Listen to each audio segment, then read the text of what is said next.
Mic'd up.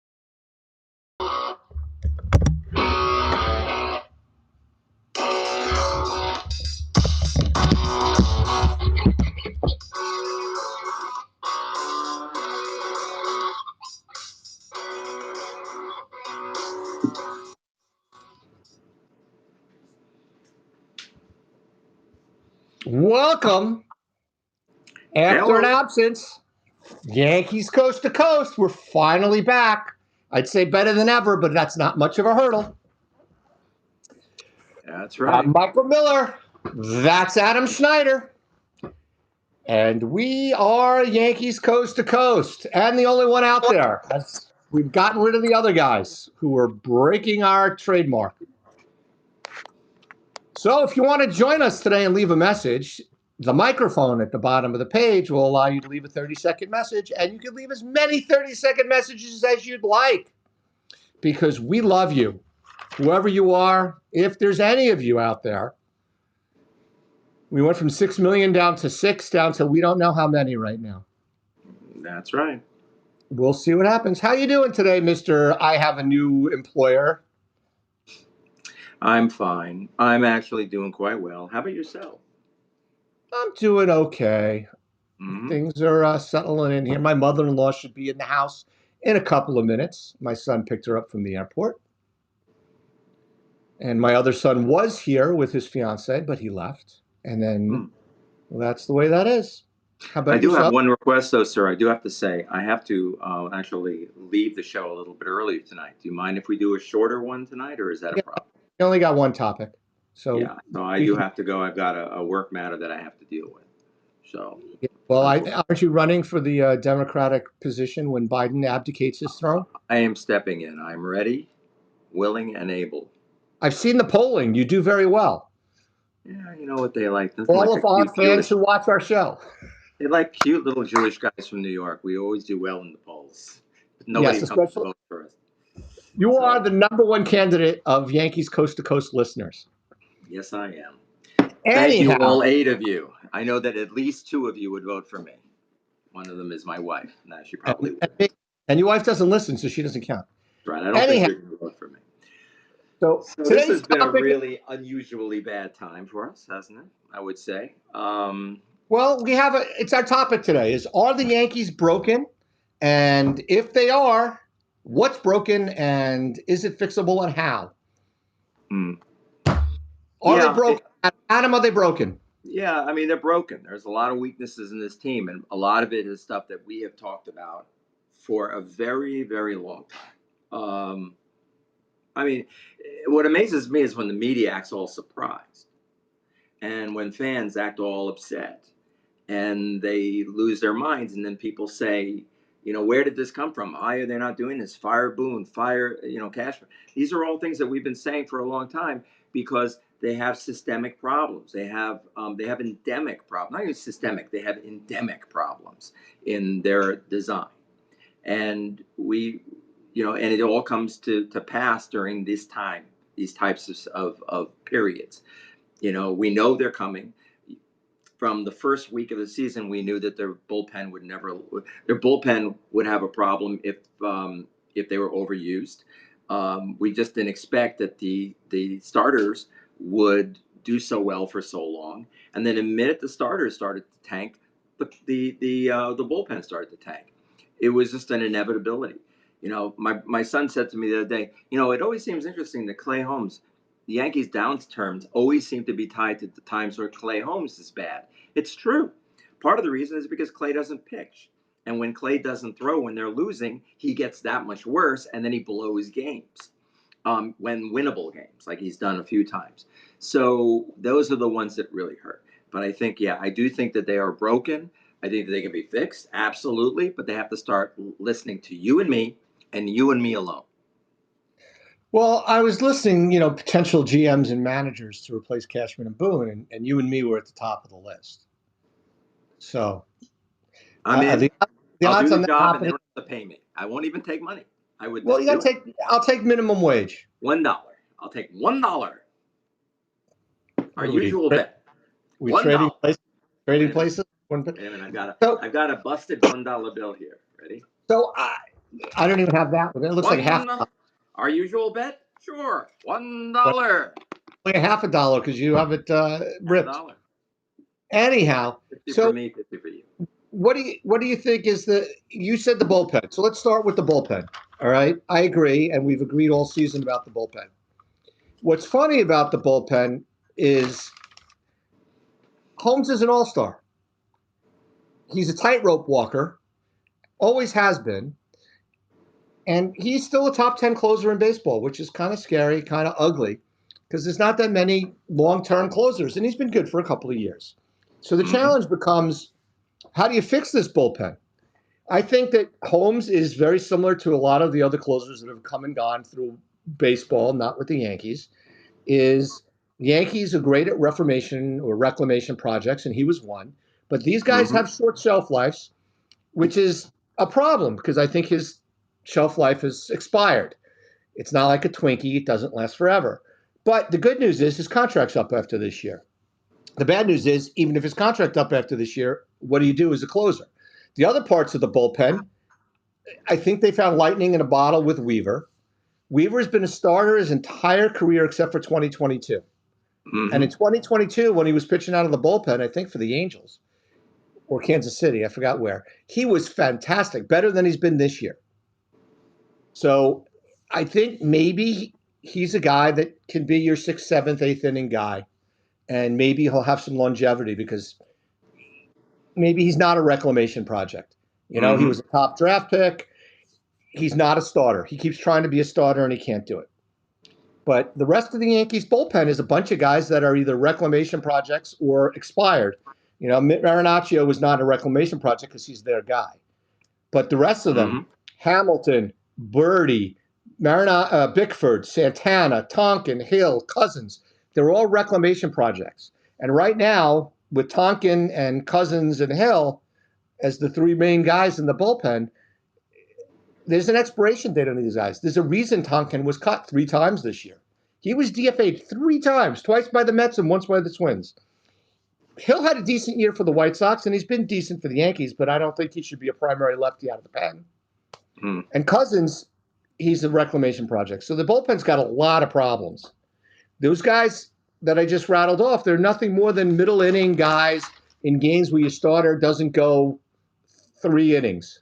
Of course, no Yankee starter seems to be going even 5, and when they do, they throw 100 pitches in 5 innings. It's ridiculous. And Tommy Canley looks like he's finished. He's too inconsistent, and the difference between his fastball and his changeup is only 2 or 3 miles an hour now. His fastball's down to 92, and his changeup's at 89. You can't go through baseball like that yet. He'd be better off throwing a slower changeup since he lost 4 miles an hour on his fastball. So there's just nothing out there. Are there any in-house options? What do you think? There's no in-house options. The only in-house options I can think of, and they all depend on Schmidt coming back, which God knows when that's going to happen, is Heel going to the bullpen, which I think he would be good there. Or, and this is a wild one, do they put Rondon in the bullpen and hope he becomes Righetti? Yeah, they won't do that. But, you know, I do see Heel going. I think that would make sense because he's showing signs of tiring, and I think that they have to start looking at that. And he has a swing and miss stuff. And they're going to make some trades. I mean, there aren't a lot of in-house options. They're going to have to make some deals. There's no 2 ways about it. So they're going to have to make a deal. Did you know that Beater went on the 7-day IL in April?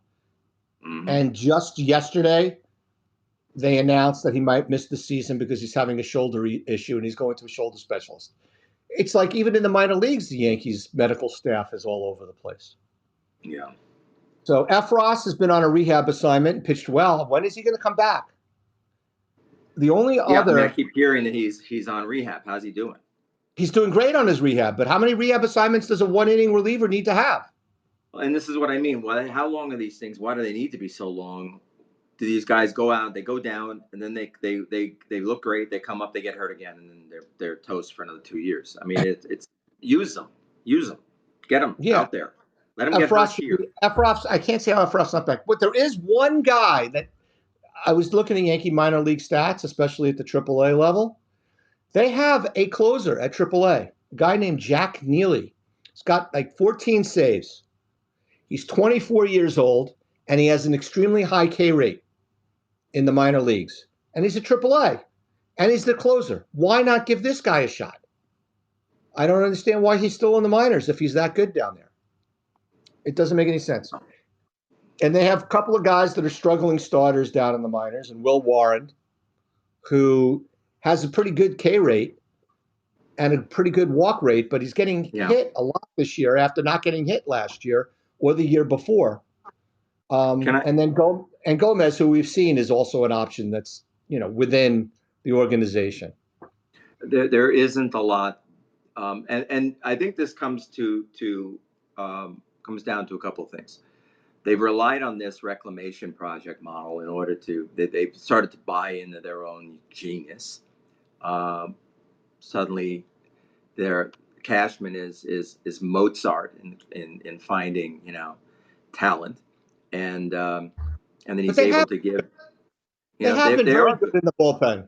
They have been, but it's inevitable that they're going to fail sometime. They're not always going to do it. Plus, if everybody gets hurt, if so many of these guys blow gaskets sooner or later, how long can the spigot remain open? Sooner or later, they're going to fail, and that's what's happened now. The guys who have been doing very well are now injured or gone or no longer effective. And guys like Marinaccio, what happened to him? He's he can't seem to get anybody out. What happened to what's going on with what's his name with Conley? Canley, no matter what looked great for years. Now he doesn't seem like he can get anybody out. These guys sooner or later they're going to start to fail, and then when they lose these guys, there doesn't seem to be anybody else to step in like there was before, and that's it. Time to look outside the organization. No two ways about it. I agree. It's and we'll see if Trevino comes back too, since he's on 60-day IL, but I doubt it. So I went looking around for potential bullpen pieces that are out there, and I found a few names of some guys. All right, let me know what you think of these guys. Paul Sewald, he's in Arizona. He pitched for the Mets, closed for Seattle for a little while. He's been okay, and he's a free agent after 24.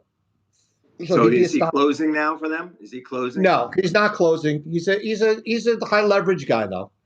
No, he's got 12 saves this year. Does he? So he's closing. Arizona could, they're not going anywhere. It looks like this year, so they might be a seller.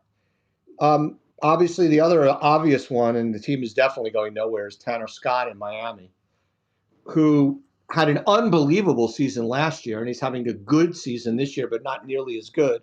And last year was out of the blue, so you got to worry about him. He's also a free agent after 24, after this season. So that's a short-term fix. All right. Why not? Why is he not an option? How close are they? Those are options. Those two guys are options, and they're closer. Scott's definitely a closer full time. And then the last one on my list that I think is an interesting. I know who it is. Who do you think it is? Kopech. You betcha, Michael Kopech. Huge walk rate though, 23 walks in 40 innings. Wow. But he's at like 60 strikeouts, I think it is. So he doesn't give up any hits. No, he doesn't give up any hits. And yesterday he pitched an immaculate inning for the White Sox. So I mean, that's that. I don't care if he gets walks suck, but because it always happens when you got two guys on base, and it makes for these kind of moments that we used to have with Chapman. But that strikeout rate, that 55, he has 55 strikeouts in 40 innings. Right. Who's even close to that on the Yankees? Close. Nobody's close to that on the Yankees. But Scott's close to that. So that's three guys that are out there for sure. There's another couple of guys and now this is the low-cost options for the Yankees. Another guy that's out there is out here in Oakland, Lucas Erceg. He's a righty. He's old. He's 29, but he's only in his third major league season because he was a third baseman and a first baseman until 2021 when they fully converted him to pitcher. Is that ERCEG? Yes, that's him, Lucas Erceg. He's got a decent K rate. Its K rate's not as good since he came back from his little injury stint. So he's is he the setup guy for He's Miller? the prime. Him, and there's a couple of guys that are primary setup guys for the A's, and he's one of them. A's have some pitching for a piece of crap organization. Boy, they really They, seem to come up they with have these some guys. they have some decent bullpen pieces. So those are the Yeah. low cost. Kopech's probably not that low cost compared to the other guys because he's got another year of control. He's arbitration eligible for 25, and then he becomes free. But Urseg is under team control for a long time. Then, of course, there's the two very expensive options that are out there. Again, with the A's, Mason Miller, who, as high as everybody is on him, I've watched him, obviously. He seems more hittable than you think. And the A's want him to be a starter, and they may hold on to him to convert him to a starter so that they can deal him for even more stuff because a starter gets more than a reliever does. But with 5 years of control, he would get a king's ransom. So they gotta turn down a lot of offers that they're going to get, probably very lucrative offers right now. Put this guy through a full spring training, get him stretched out, and only to find out that he's Java Chamberlain. Interesting. Potentially, that's a pretty good comparison, actually. He hasn't been a starter with the A's, although he started a couple of games last year, and then he got hurt. And he's already had one TJ surgery, and then he got hurt last year. And then this year, he actually went on the IL a little bit with some arm issues as well. And then the other guy that's going to cost a king's ransom because he's got 2 more years of arbitration eligibility, and he's a starter right now with a high K rate, Garrett Crochet. He's 1 year removed from TJ. He came back late last year from TJ, and now he's a little over a year after his TJ, and he's a starter right now, but they're talking about having to do an innings limit on him. And he would be a potential guy, but he's going to cost an arm, a leg, and an ear to get as well. And those are the outside the organization guys. I mean, there's other guys that are out there. There's like Finnegan from the Nationals, who's similar to Holmes because he's a tightrope walker. I don't think he's got what you need to have in a closer. You've got What some about failed. Shota? What about Shota and Mananga? Would they? I know he's on a big contract, but you know, how's the Cubs aren't going anywhere this year, are they? Or can they win that division? Or can they win? Well, Can they get into the money? not the way they've been playing lately. They've been really slumping. Did you see how he picked? Well, he's not a closer. Why did I think he was a short? As a starter, he could be starting the All-Star game. My mistake, totally. I thought he was. And this is me. Who's the Japanese short man that came out? That came He's on San Diego.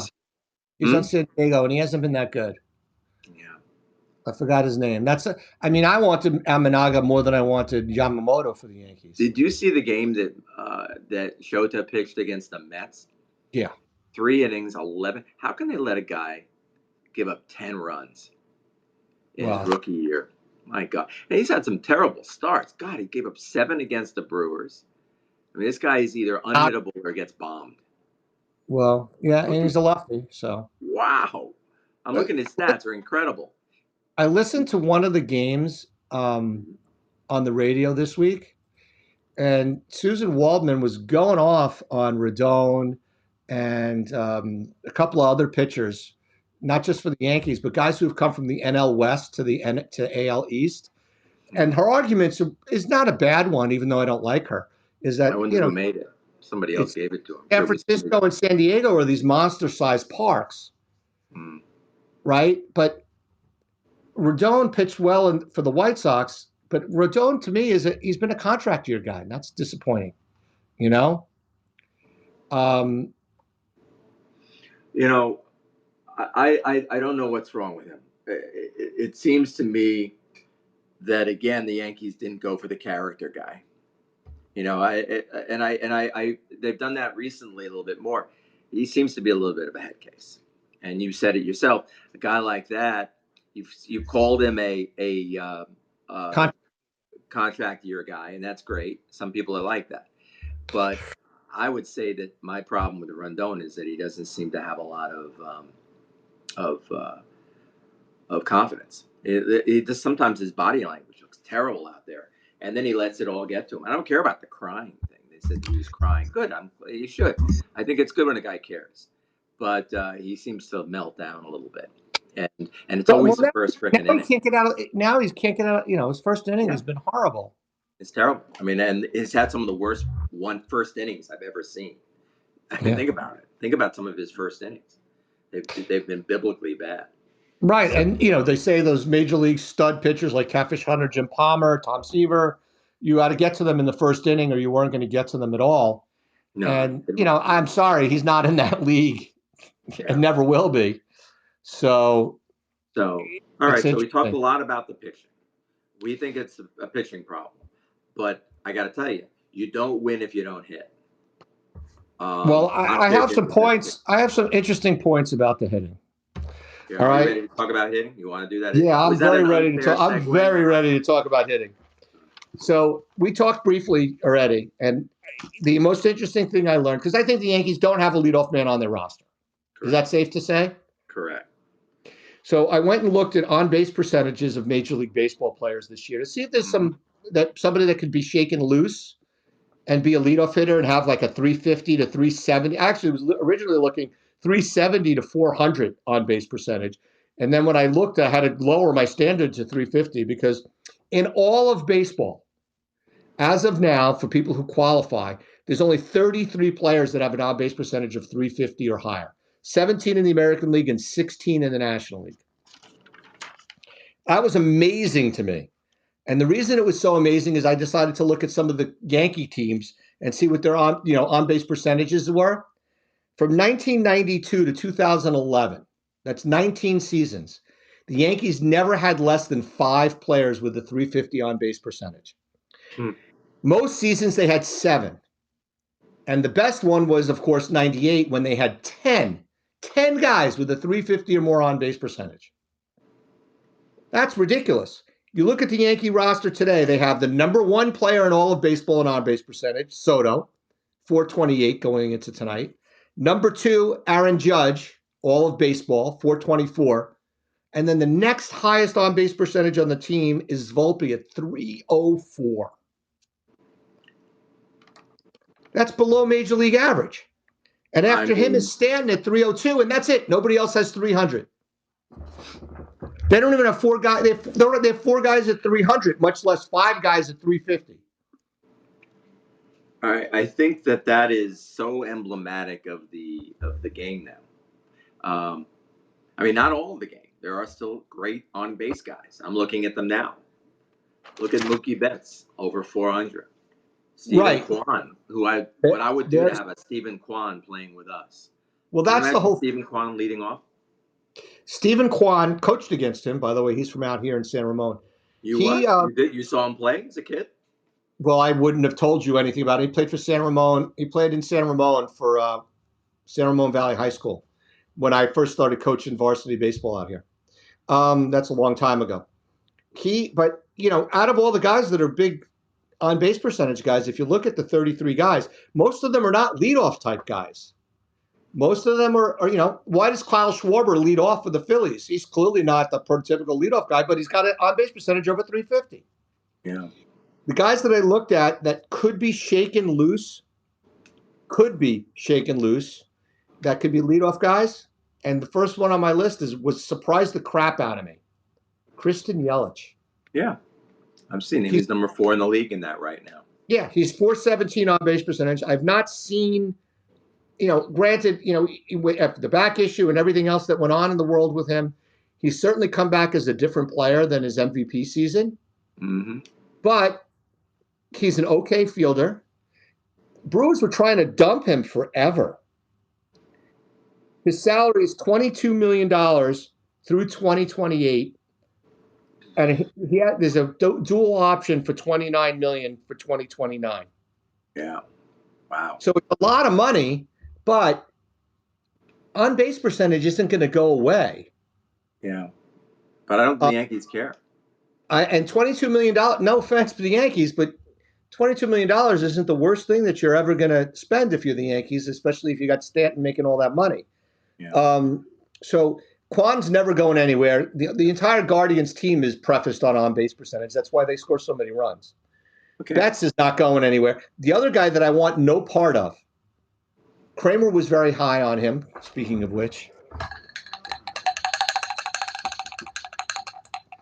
If I'm going to say his name, I got to bring him out. Kramer was very high on and said the Yankees should sign him. This is known as Bobble Tush. Kramer Bobble Tush. He was very high on Jurickson Profar. God, his career on-base percentage is .330, and really he's only done that a couple of times, but it's .402 this year. Kramer doesn't. That's such a Kramer. That name has come up so many times over the years. I mean, I just can't believe it. That he keeps going there. I'm with you. It's a waste of a life. Well, not a move.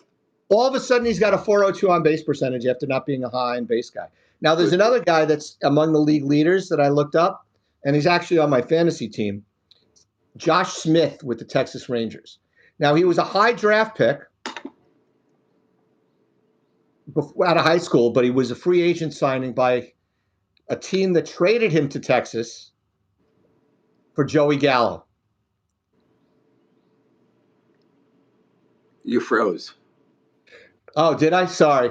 It was a team. Am I back yet? Am I back now? You're back. Was I? This was your face. It was like this. Well, I was asking. Did you hear the question I asked? No. Josh Smith. He's got a .389 on base percentage. He was a very high on base percentage guy throughout the minor leagues, and he got traded to the Texas Rangers by a team who received Joey Gallo. Great. And do you know how many positions Josh Smith plays? Everywhere except catcher. Everywhere. And another thing about, you ever noticed anything about most of the high on base percentage guys? They don't strike out very much. No, most of them don't. I mean, they're just very, really Judge and Schwarber, the ones are the atypical who do. But most of these guys, they sort of fly in the face of that big strikeout, take a walk mindset. But I want to ask you a question more globally, if you don't mind us going to the more global question. Very John Stewart. Do you feel that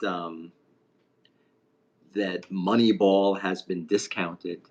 And if so, is it because everybody's been trying to give it to them, that the establishment of baseball finally said, you know what, we're going to get back at these buttheads for changing the way it used to be?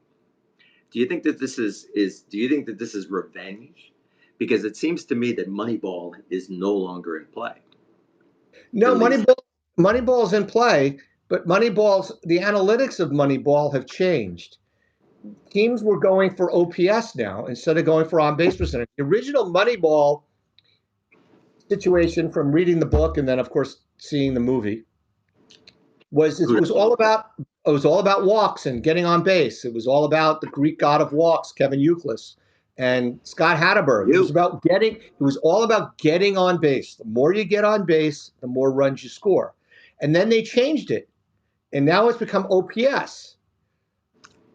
And you can't be Joey Gallo, and your team doesn't score a lot of runs with Joey Gallo. Yes, he has an OPS of 800, and he has an on-base percentage of 360, but he's got a batting average of 170.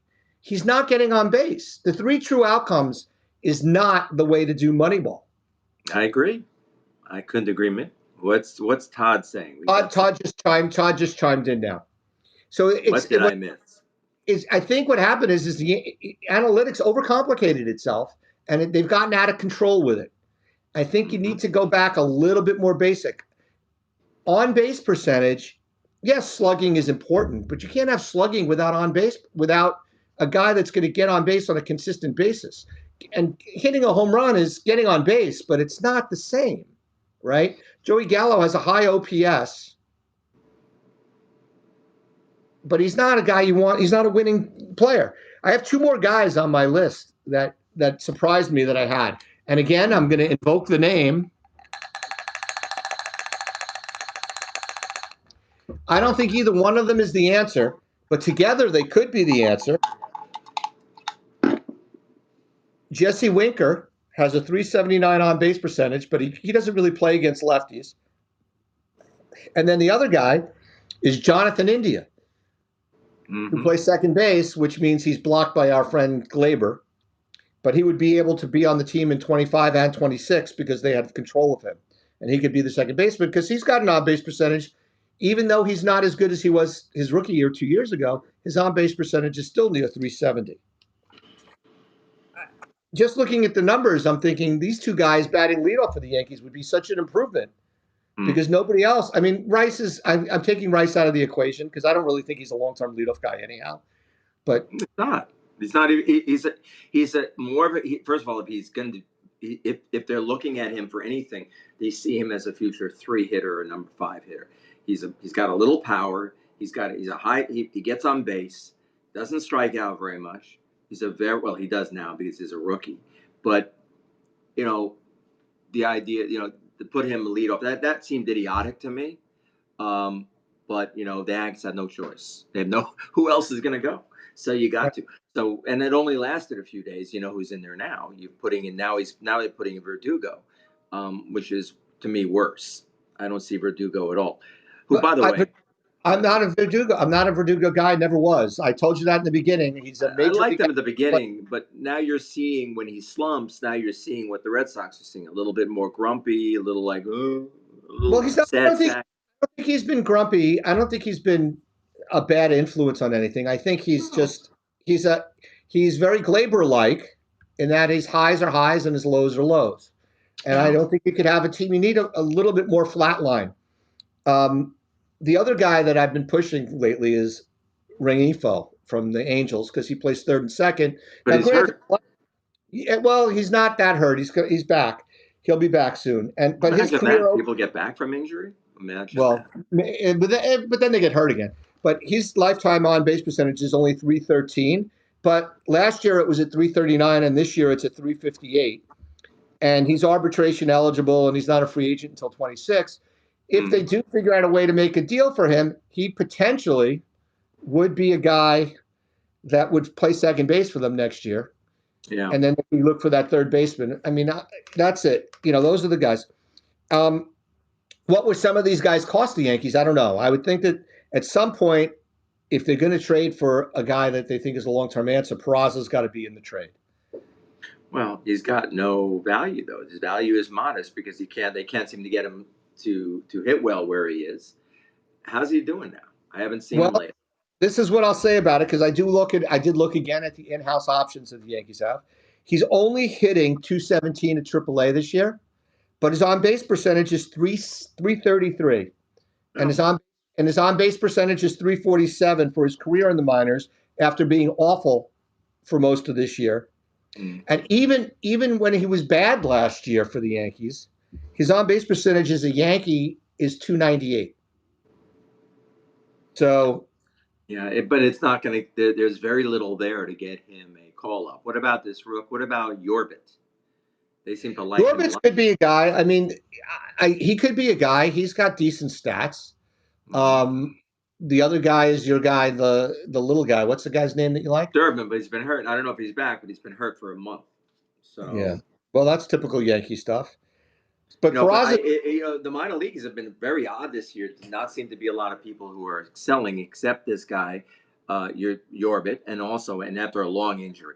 But what I'm thinking is interesting. They seem to like this guy Augustin, right? Or Augustine. Have you heard about the catcher? Imagine a catcher who can hit. Listen, Wells. I didn't get to the catchers yet, but quite frankly, Wells is completely underperforming offensively as to what he did in the minors. But I want to talk about one more thing. The Yankees have two minor league prospects who are very, very young in Lombard Jr. and Arias that are middle infielders, and they're really high on Arias. So Arias just got knocked off the top 100. He got knocked off of Keith Law's list. That's upsetting. Yeah, but he's been hurt, so we'll see what happens. That's what Um, happens. They get hurt. They get yeah, knocked off the you floor. know, in looking at the catching position, Wells is just not hit. I mean, he was supposed to be the offensive catcher, and he's turned into a defensive catcher. But they keep saying, "Oh, his exit velocity, his exit velocity." Well, guess what?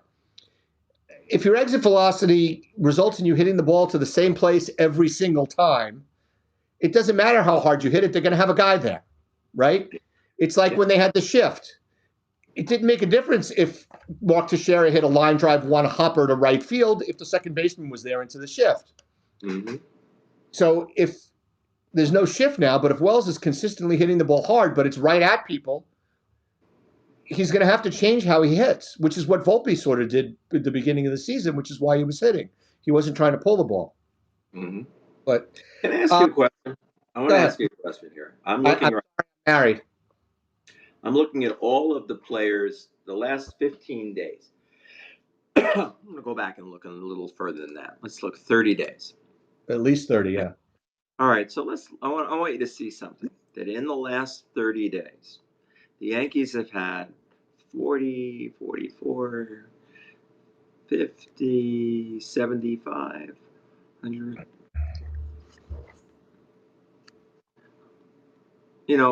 Roughly 200 hits. Roughly Jesus, Soto's got 28 walks. Roughly 80 walks. So let's just say they've got 300 base runners. So is that about right? Is that what I said? Yeah, about Yeah. so about 300 base runners in a month. How many stolen bases do you think the Yankees have? One.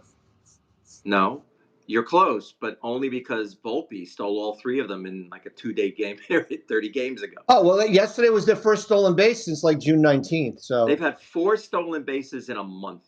But what would you expect if they had only 4 stolen bases? You would expect that maybe they were getting thrown out more. Maybe they shouldn't be stealing. no, they're not getting thrown out at all. No, they've got 4 caught stealings and 4 stolen bases in a month. Mm-hmm. And Rice has one, Cabrera has another, Glaber, who probably was running backwards like Kramer does, and Volpe. So that's it. Why? So they've got 300 base runners, and they're not stealing bases ever. Well, What part of is the that? problem is out of those 300 base runners, I'll bet you over 100 were Soto and Judge. Judge has 27 hits in that time and 9 walks. So basically, he's got 30. He's been on base 30 times, not including errors and fielder's choices. All right.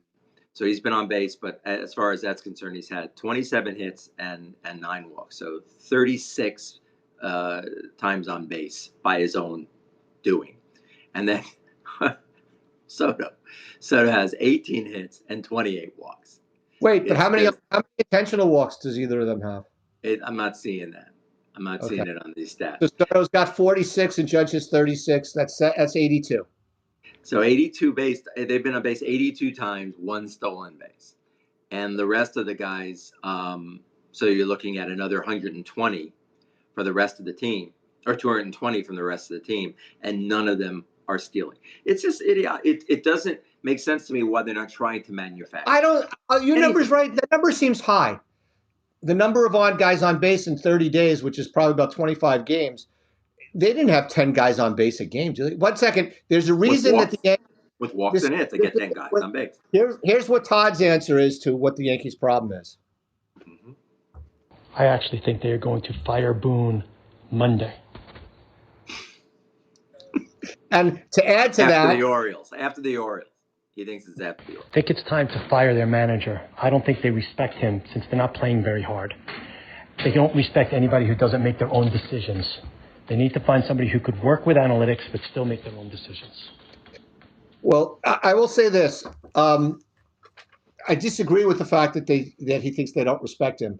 And the reason that I say that is when Stroman went ballistic on Glaber, Judge went over to him and basically told him we don't do that here. And Boone was on top of that, right? But that's the Boone way, and that's the Judge way. I don't necessarily think that that's the right way. I also think that Stroman wouldn't have gone ballistic on Glaber if it was the first time that he saw Glaber, in his mind, make a lackadaisical play. Personally, that wasn't the most lackadaisical play that Glaber will ever make, or has made, probably in the last 15 minutes. But there's no way that Stroman blows up at a guy if that's the first time that he personally thinks that the guy was lazy. Oh, they all know Glaber has lapses, and they're serious lapses. But I they're not going to fire. They're not going to. I know what he thinks. I'd love them to fire him. Who they'd replace him with? That's our next topic. We only have a few minutes. I have to go, but I do think that they're not doing anything. No, they're not doing anything. They're barely going to do something next year.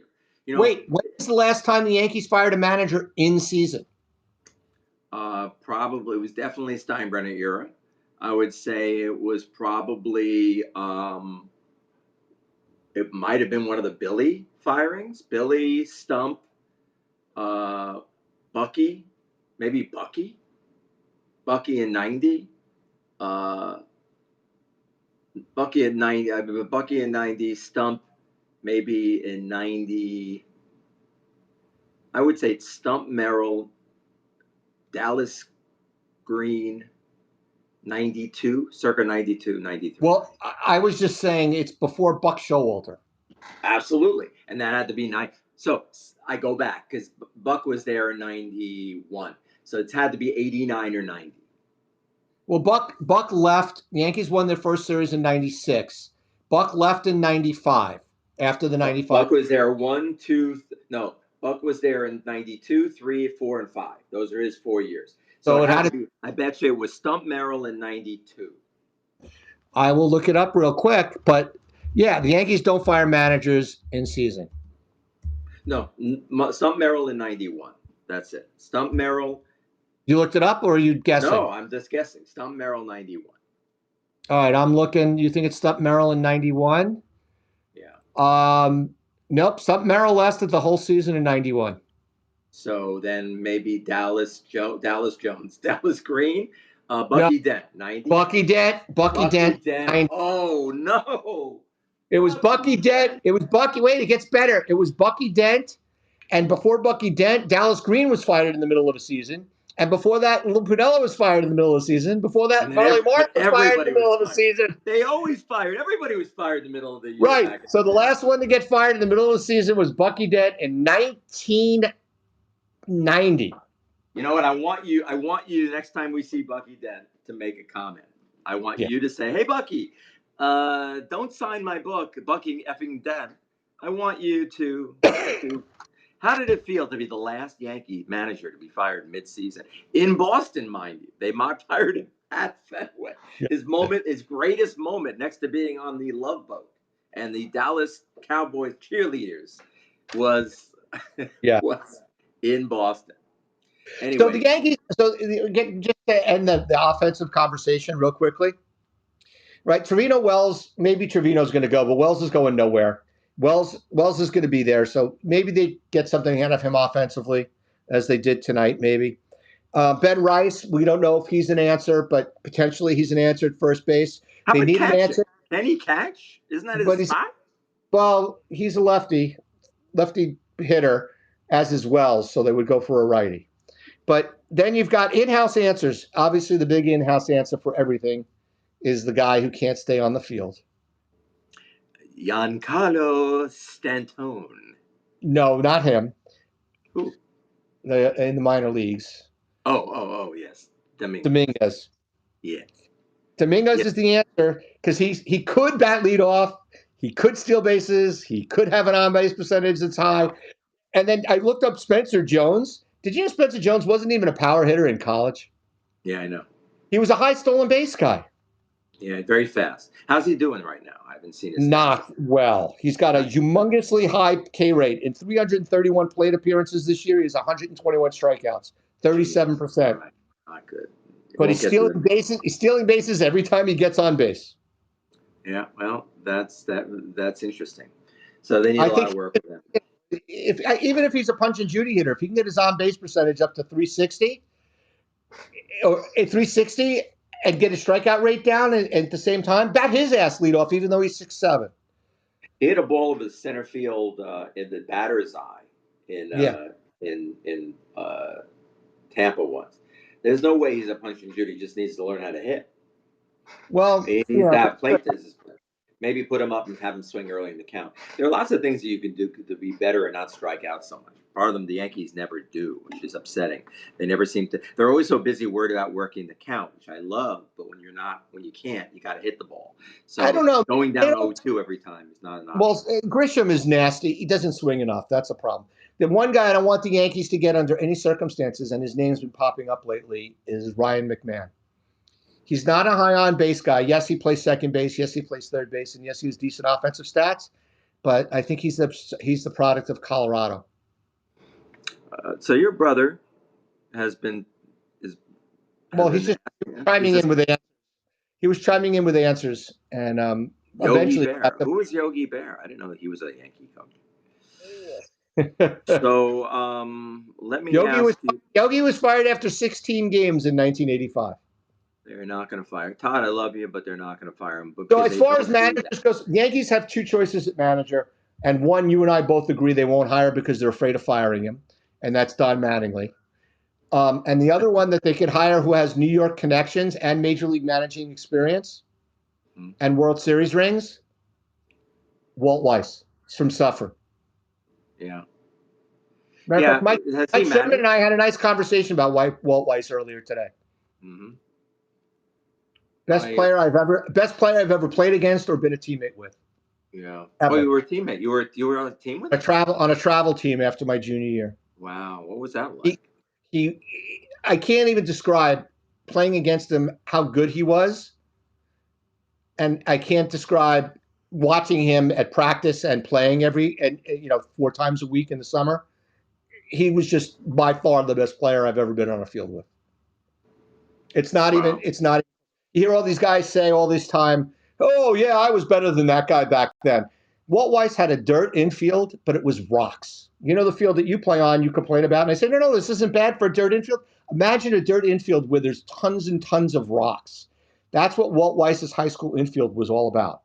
And he was a stud fielder. There was one guy, I forgot what school he went to, and he was a better fielder, but he couldn't hit a lick. Walt Weiss was switch hitting in high school. He was a great fielder. He was a great hitter. He was a great base runner. He was just the best. He's the best player, better than any high school player that I've coached. And I've got a couple of high school players that are high minor leaguers right now. And a couple of guys that went to Vanderbilt and to Oregon and to UCSB and USC, Arizona State. But he's by far he's just so good. He's just the best player I ever played as a kid. I played against Sean Dunston here in New York. And he was a shortstop for, I think it was Cardinal Hayes. He was such an athlete. Was it Murrow? I'm so freaking old. I don't remember. I'm sure it was. I think it was Cardinal Hayes. But I remember seeing him. He was at home plate. He threw a ball from shortstop, came back, and held the ball to home plate, and then as a gift, he threw the ball over the center field fence, basically like this. Like he did it like a layup or a sky hook. He was an incredible athlete. He was a kid, but he was so good. That was the best thing I ever saw. He was the best player I ever saw. I didn't play against him. I just saw him play once. And I should say there is one exception to the Walt Weiss. Kramer. The Kramer Bobble Tush. That's a new one. They really should sell these. The head is solid. The tush bounces. Oh, speaking of which, hold on. I got to show you something. Take it out of the box. By far the best bobblehead I've ever seen, and then we can go. Look at that bobblehead. Satchel Paige in a rocking chair. Kansas City, 55, maybe 50. Was he? Because I know he played way, way, way into the 50s. He played until he was 59 years old and 80 days. Wow. What year was that? His last game? I don't know. Charlie Finley. Had to be in the mid. Was If it was Finley, maybe it was the 60s. 1966, he played for the Peninsula Grays of the Carolina League. Wow. So 65 was his last year in the majors. So that would have been something to see. What a great one. Where do you get that? Did they give it away? A's had a giveaway. A's have great stuff. A's are, you gotta give it to the A's. They do try. They do. Unlike the Yankees.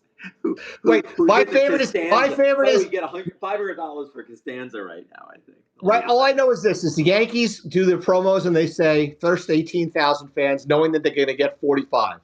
The A's do early arriving fans, and they have leftovers.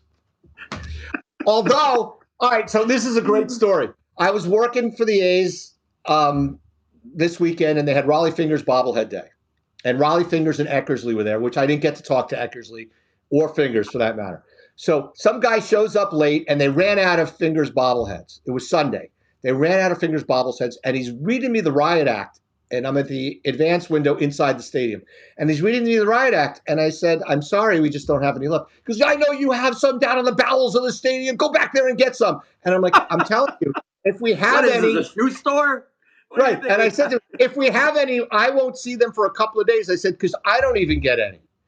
Unless there's leftovers. Wait, it gets better. So this guy says, how do I get into the offices over there, the executive offices, which is where I'm sitting? And I go, you can't get into the executive office. He goes, I'll go to the one across the way. I saw the doors open. I go, well, if you leave the stadium, there's no re-entry because I'll make them let me back in. Blah, blah. And he's screaming at me.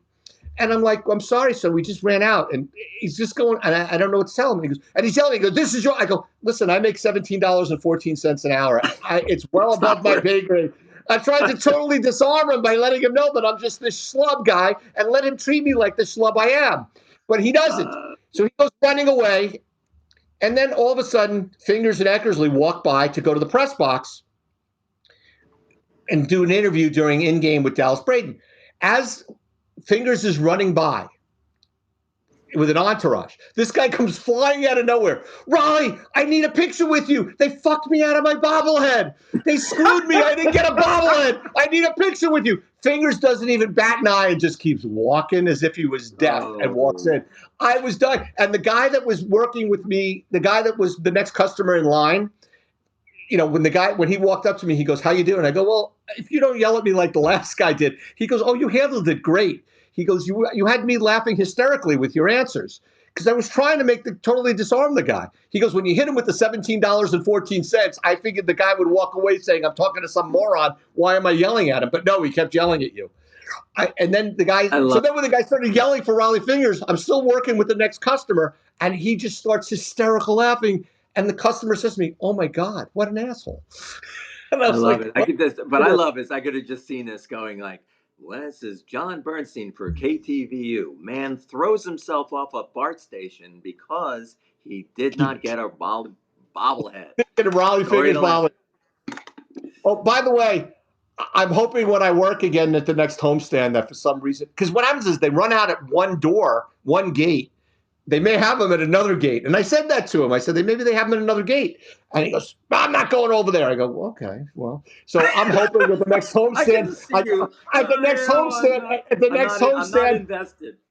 I put it this way, if I don't work again until like the 19th. So if I come back after the 19th and I have a Raleigh Fingers bobblehead, we will have a really good laugh. That's really nice to know. I love it. Yeah. I have to go. All right, we got to go. We're going to end it on that note. I will see you next week. And we already have a guest scheduled. You saw my invitation to the Zoom on the 22nd. We have a very, very special guest scheduled for you Yankee fantasy campers. You will know him extremely well. And he will be joining us on the 25th of January. January? 25th, I'm sorry, of July. I got my J's all screwed up. On the you 25th, also didn't do the whole bit about the show. You're supposed to tell everybody how to push the button. And you're supposed to. I did that at the beginning. I did say push the button. I just didn't do it in the middle because we didn't have a break. Because we were in a hurry to get off the air. I will see you, and I will speak to you soon. Don't forget to bring my aluminum bat in September for the tournament. Can I ask you, why do I have the bat? Why doesn't your brother have the bat? My brother doesn't have a baseball bag. He only has a backpack. So you could just shove it in your baseball. That's known as something that you can buy. It's known as $10 on eBay, or on, you can go to, God. You I'm argue, schlepping your back around for a month. argue with him when you see him on Sunday. What a putz. 2 months I got to schlep your bat around in my car so that you can. Actually, we've been using your bat during batting practice. Yes, told me you're using it for BP. Fungo. I told it's great for fungo. Told Mike Sherman today that he can use the aluminum bat. He was pretty happy, I think. Ta-ta, Yankee fans. Thank Good you. luck in prison.